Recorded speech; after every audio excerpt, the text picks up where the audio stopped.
London, May 19, 1536. A grey sky stretched over the Tower of London, casting a somber mood across the fortress. Inside its walls, carpenters had worked through the night to build a scaffold. It wasn't the usual kind, no tall stage raised high for all to see. This one was low, close to the ground, designed for something unusual. And instead of an English axe, a French executioner had been summoned, carrying a weapon of precision, a sharp sword. By early morning, a crowd began to gather. Whispers moved quickly through the people. Today, a queen will die, the first queen in England's history to face execution. That queen was Anne Boleyn, the woman whose very presence had altered the course of the kingdom. She had broken the king's marriage, divided England from Rome, and reshaped religion forever. Now, after only 3 years on the throne, she awaited her fate. Backhand index pointing. Right before we go deeper into Anne's final hours, let me pause for a moment. If you love stories of history's rise and fall, of power, betrayal, and legacy, make sure you subscribe and turn on the bell so you don't miss the next chapter we explore together. Inside a small chamber of the tower, Anne woke to her last morning alive. For 17 days she had been held prisoner, knowing her end was near. At 35, she still possessed the elegance that once enchanted Henry VIII. The few loyal ladies-in-waiting who remained with her helped her dress with care, and chose a mantle of dark gray lined with fur, worn over a deep crimson bodice. These were not random choices, practical colors that would conceal blood, yet dignified enough for a queen's last walk. With her characteristic sharpness and even found humor in tragedy. Lightly touching her slim throat, she said, "I hear the executioner is very good. I have a little neck." A grim jest, remembered by witnesses, that revealed both her courage and her wit as she faced the inevitable. But how had she reached this moment? How had the most desired woman in England, the one who captured a king's heart, come to stand on the edge of death? And was born to Thomas Boleyn, a clever and ambitious diplomat, and Elizabeth Howard, who came from noble blood. As a young girl and spent years in France, where she absorbed the culture of the Renaissance, its music, languages, art, and sophistication. This experience set her apart from English ladies of her time. By 1522, she returned to England. Unlike the ideal of beauty celebrated then, pale skin, golden hair, delicate features, Anne's look was strikingly different. Olive skin, long dark hair, eyes full of fire. But her power was never only in her appearance. She had wit, intelligence, and a charm that drew people in. Wherever she went, she left an impression. King Henry VIII, desperate for a male heir after years of frustration with his wife Catherine of Aragon, noticed Anne. Yet Anne was not content to be just another mistress. She had seen her sister Mary reduced to that role and cast aside, and drew a line no one expected: "I will not be your concubine. If you want my heart and my body, you must place a crown upon my head." It was a daring gamble. But Henry was relentless. For 7 years, from 1526 until 1533, he pursued her with obsession. That pursuit shook Europe. To have Anne, Henry broke with the Pope, defied the Catholic Church, and declared himself supreme head of the Church of England. He faced condemnation from Rome and from Europe's most powerful ruler, Emperor Charles V. Yet nothing stopped him. In January 1533, Henry and Anne married in secret. She was already pregnant, and Henry was convinced this child would be the long-awaited son. But in September, Anne gave birth to a daughter, Elizabeth. Henry was bitterly disappointed. He had wanted a prince, not a princess. Still, Elizabeth would one day prove far greater than any son could have been. Anne's reign as queen lasted just 3 years, but her mark was undeniable. She championed reform, encouraged scholars, and spread English translations of the Bible that had once been forbidden. To supporters, she was a visionary. To her enemies, and she had many, she was dangerous, arrogant, and manipulative. Her downfall began with her struggles as a mother. After Elizabeth, she miscarried in 1534. In 1535, she lost another child, this time a boy. For Henry, obsessed with a male heir, this was intolerable. The king's love cooled. His eyes wandered, and his enemies sharpened their knives. Among those enemies was Thomas Cromwell, Henry's powerful minister. At first an ally, Cromwell grew resentful of Anne's influence. By 1536, he saw her as a threat to his control and orchestrated her destruction. The accusations were shocking: adultery with 5 men, incest with her brother George, treason against the king. On May 2nd, Anne was arrested and taken to the Tower. Her trial on May 15th was nothing short of a farce.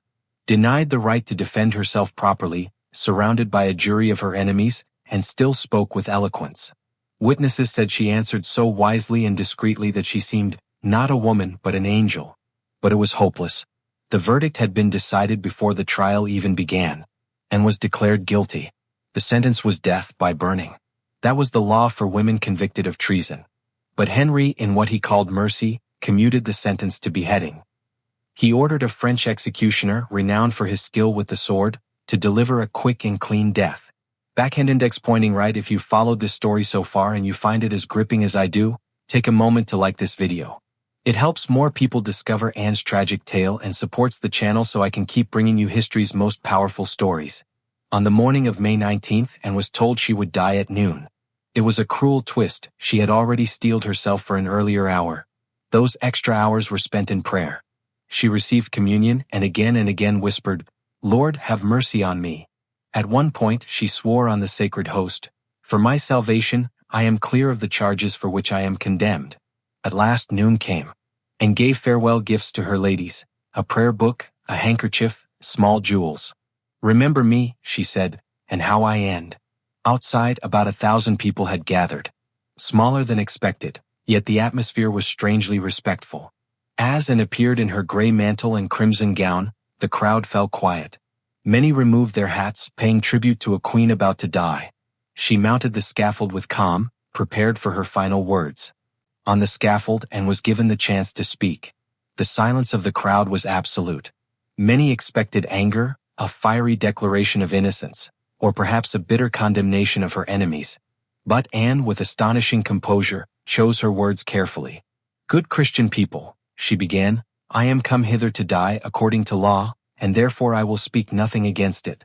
I am come hither to accuse no man, nor to speak anything of that whereof I am accused. I pray God save the king and send him long to reign over you. For a gentler, nor a more merciful prince was there never, and to me he was ever a good, a gentle and sovereign lord." Her words stunned the onlookers. Even in this moment of injustice, Anne refused to lash out. Instead, she chose grace. By submitting to the law, by refusing to accuse Henry or his ministers, she preserved her dignity, and perhaps in her heart she thought of Elizabeth. By showing loyalty to the king with her final breath, she safeguarded her daughter's future. After her speech, Anne removed her mantle and headdress, passing them quietly to her ladies-in-waiting. She also offered one last gesture of composure, a small purse of gold coins handed to the French executioner. Not a bribe but payment for the task. Even at the end, an honored custom. Now came the moment itself. Unlike executions with an axe, there was no wooden block here. The French tradition demanded that the condemned kneel upright. One of her ladies tied a blindfold across Anne's eyes. She lowered herself to her knees, hands folded. Her lips moved in prayer.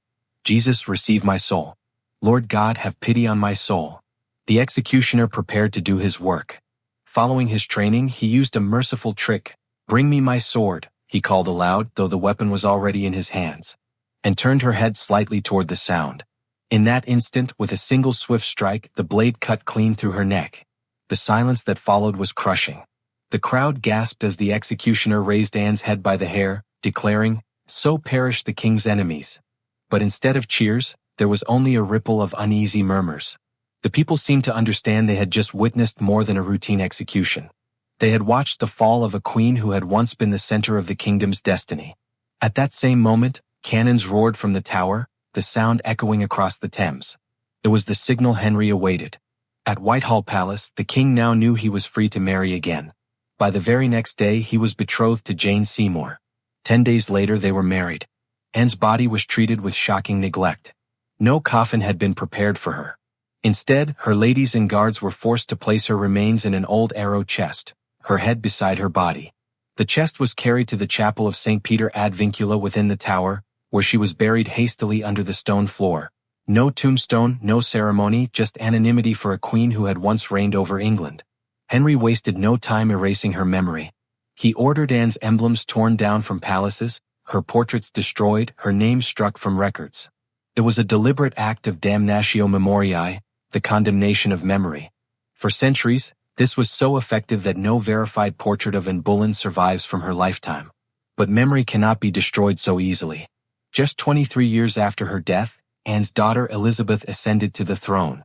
The girl Henry had dismissed as a disappointment became Elizabeth I, one of England's greatest rulers. She reigned for 45 years, leading England through a golden age of stability, exploration, and cultural brilliance. Elizabeth's reign was, in many ways, a living answer to her mother's enemies. Where Anne had been silenced, Elizabeth spoke with power. Where Anne had been condemned as too ambitious, Elizabeth built her rule upon independence. She never married, declaring herself married to England. Some say it was her way of avoiding the fate that had destroyed her mother. And Elizabeth never forgot her Boleyn blood. She adopted the falcon emblem that Anne had once used. She carried her mother's memory not openly, but symbolically, woven into her identity as queen. In Elizabeth, Anne's legacy lived on stronger than ever. By the time Elizabeth's reign ended, Anne Boleyn was no longer remembered as simply a queen who fell. She had become the mother of England's golden age. But Anne's story does not end there. Centuries later, her memory would rise again, in ways Henry could never have predicted. Anne Boleyn's fall was shocking, but her story did not end in 1536. For years, her name lingered in whispers, her memory buried under stone floors and erased from records. Yet history has a way of preserving those who try to be forgotten. In 1876, during restoration work in the chapel of St. Peter ad Vincula, bones were uncovered. Among them was the delicate skeleton of a small woman with fine features. Many believed these were the remains of Anne Boleyn. Though centuries had passed, the discovery reignited fascination with her story. The remains were carefully reinterred, this time with dignity, an attempt, however belated, to honor a queen denied respect in death. Today, if you walk the grounds of the Tower of London, you'll find a simple glass memorial marking the spot where Anne was executed. There is no grand monument, no marble statue, no gilded tomb. Just a plain stone slab, understated and solemn. Every year on the anniversary of her death, roses are laid there, placed by strangers who feel the echo of her tragedy. For them, Anne is not just a historical figure. She is a symbol of injustice, courage, and resilience. Anne Boleyn represents the price of ambition in a world where women were never meant to wield power. She was condemned for her failures, judged harshly by her enemies, destroyed by the politics of men who saw her as expendable. Yet, through her daughter Elizabeth, she triumphed. Elizabeth I took what her mother could not keep: power, longevity, and legacy. She ruled for nearly half a century, transforming England into a force across Europe, guiding her people through the turbulence of religious reform and the threat of foreign invasion. Her reign is remembered as a golden age, a time of Shakespeare, Drake, and the flowering of English culture, and had once been accused of being too ambitious, too manipulative, too dangerous. But Elizabeth embodied those very traits in a different form, and history celebrated her for it. Where Anne was destroyed for defying her role, Elizabeth mastered hers. In this way, Anne's spirit lived on. The white falcon she had chosen as her emblem reappeared in Elizabeth's court. The daughter carried the legacy of the mother, not with open declarations but with quiet, powerful symbolism. Centuries of writers, historians, and artists have returned to Anne's story, unable to let her go. Was she a victim of politics? A tragic heroine destroyed by ambition? Or a cunning player who overreached? Each generation sees her through its own lens. Some paint her as a martyr, others as a manipulator, still others as a misunderstood visionary. But one truth is undeniable: she mattered. Without Anne, there would have been no Elizabeth I. Without Elizabeth, England's story would have unfolded along a very different path. Anne's greatest victory came not in life but in death. For though Henry tried to erase her, history made sure she was remembered, not as the king's discarded wife, but as the mother of one of England's most powerful monarchs. If you stand in the Tower today on the very ground where Anne once walked to her death, you cannot escape the irony. She was silenced in life, but her voice has grown louder through time. Her courage, her wit, her dignity in the face of betrayal, these are the qualities people still see in her. And perhaps that is the final twist of her story.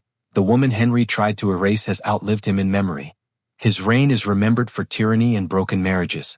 Hers, for tragedy, transformation, and legacy. And Boleyn's life reminds us that history is not only shaped by kings and battles, but also by women who dared to demand more. Women who risked everything and paid the price.